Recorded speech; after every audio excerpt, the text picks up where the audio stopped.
The man never expected that after just being reincarnated into another world, he wouldn't even get the chance to enjoy his new life before being kicked out by the king. It was because, as a candidate for the hero's position, his stats were only in the single digits. Meanwhile, another summon noble, with stats of 999, immediately soared to the peak of his life, with even the king befriending him, declaring him a once-in-a-century talent. What the king didn't know, however, was that the real chosen one was the man. All he had to do was level up to level 2, and he gained an immeasurable amount of stats. Not only that, but after leveling up, he automatically learned a range of super-tier magic spells. Any one of those spells could annihilate the world. But the shallow king exiled him to the dangerous forest in the far north. Once there, the man started worrying about his living situation. After all, the king had forbidden him from staying in any towns. As he was troubled about how to sneak into the town, the system suddenly reminded him if he wanted to activate a transformation spell. Without hesitation, the man turned himself into a woman.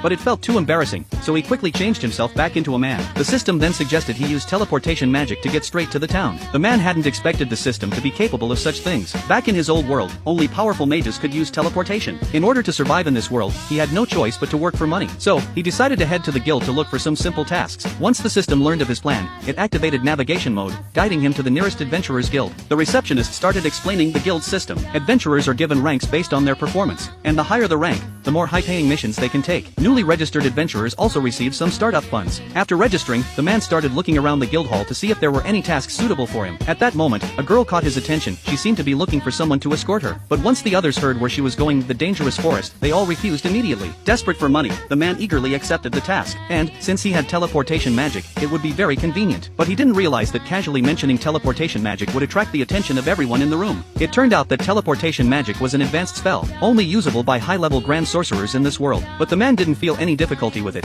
He thought it was just a simple beginner-level spell. Just as the man was still confused, a knife was suddenly pressed against his throat.